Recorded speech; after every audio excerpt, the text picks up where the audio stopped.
Hello everyone, this is the Comedic Witch. I am back with another video. So in this video I'm going to be talking about how I found Wicca and Witchcraft and the ups and downs that happened and everything, and some closing words. I want to talk about religious freedom and about how that can be twisted and perverted.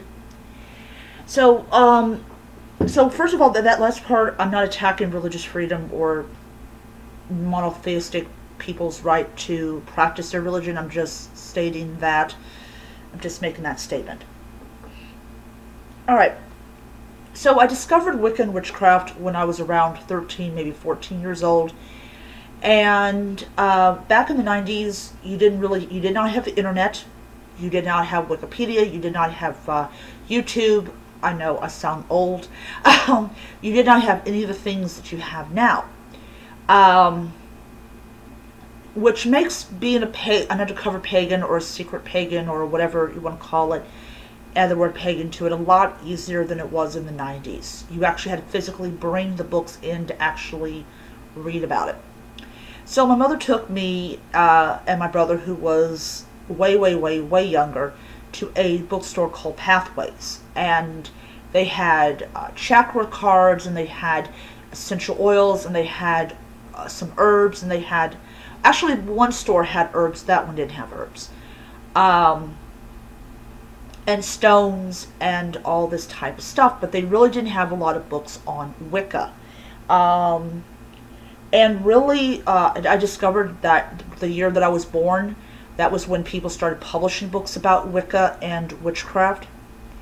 So there really wasn't a lot out there as far as like reliable information. A lot of the stuff that you read about today, a lot of people say, that's not accurate anymore because more historical evidence has come out and things like that. But back in the 90s, you could print anything you wanted and the little moon sign people would publish it. You had Raymond Buckland, you had Scott Cunningham. Scott Cunningham, I think, passed away in 92. So I think that he had passed. I think he had been dead for a year when I discovered Wicca, maybe 2 years.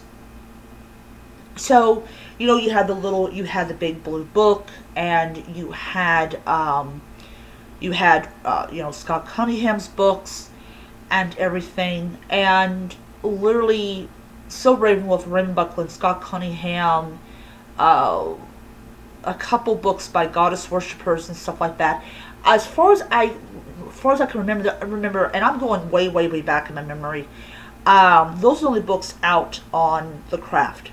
So I got a book called To Stir a Silver Cauldron, and it did not have the history of the craft. It more had kind of like intermediate, and I did not know at the time this was for intermediate witches, but there you have it. But I did learn a little bit about Wicca, and I was like, okay, wow, this looks like something that I'd be interested in doing. And I went through my year and a day of dedication, and I self-initiated, I believe, when I was around 14. And at the time, my mother had no problem with me having these books in the house. In fact, we accidentally bought the same book, but we accidentally bought the same book, but because it was in two different covers, we did not know, which was really embarrassing. Back in the 90s, we had a little thing called bookstores in malls, and a little thing called a mall, where it was still being widely, done and everything. And literally, that's where I started. So as the time went on and on and on,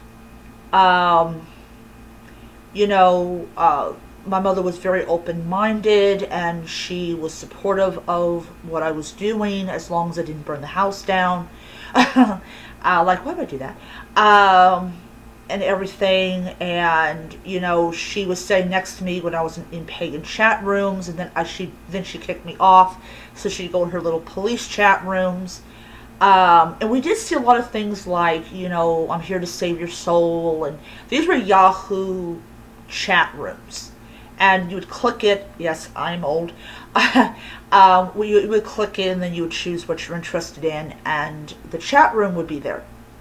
So she did see a lot of like Christians trying to convince pagans that they were wrong and all that type of stuff. And one of the things that she did tell me was that people like this have no life. And so kind of weird because it ended up being her. So when I was around, so I remember when I was in my early 20s, like early 20s, like 21, 22 years old, and we were living in this apartment up in Massachusetts, and this was like shortly after she got a retroactive check and everything. She told me that she did not want me to be practicing Wicca and witchcraft in her home and everything. And I asked her, I said, well, if you didn't want me to do this, why didn't you tell me? Because I sort of would have liked to have known. And she's like, well, you wouldn't have listened to me, which is actually true. I wouldn't have listened to her. I still would have practiced it because I'm something called an adult. The weird thing is there was a lot of pushback in the pagan community at the time, and it has lessened as more and more people start doing videos teaching people, hey, look, this is your, you're 13, 14, 15 years old, but this is, your constitutional right, and you have the right to practice your religion.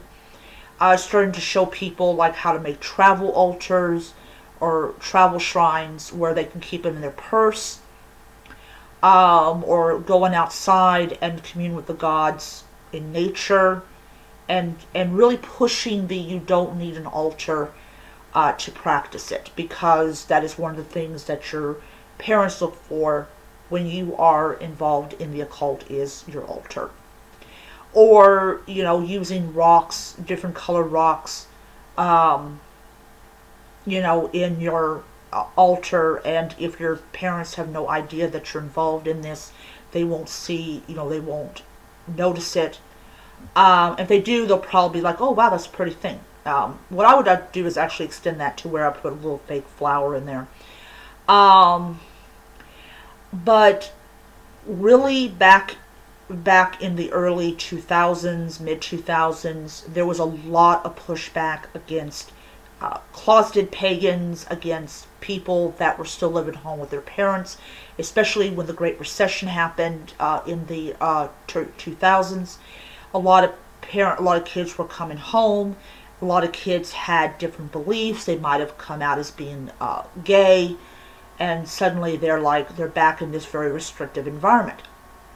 And the attitude that they have is basically that, you're damaging our reputation, and if your mother and father does not want you to practice it, you don't practice it, no matter what your age is. And so that continued on, and I would smuggle books in, hide them between my mattress, and it worked because my mother didn't know I was doing that. Also, she didn't want to lift the mattress. And I had a travel shrine in my purse, and it was a very, very weird time to be a pagan, to suddenly go from having an open-minded mother to having a closed-minded mother, and everything. And I think it had a lot to do with her age and everything, and how her growing older and getting closer and closer to, the time that you probably generally die, it'd be kind of like, well, I need to be more religious, and I need to be more this and that and everything. So last year when she passed away, it's really weird is when my mother was in the hospital, I would have my Wicca books out, and I would have my altar out, and I would finally have my altar the way I wanted it.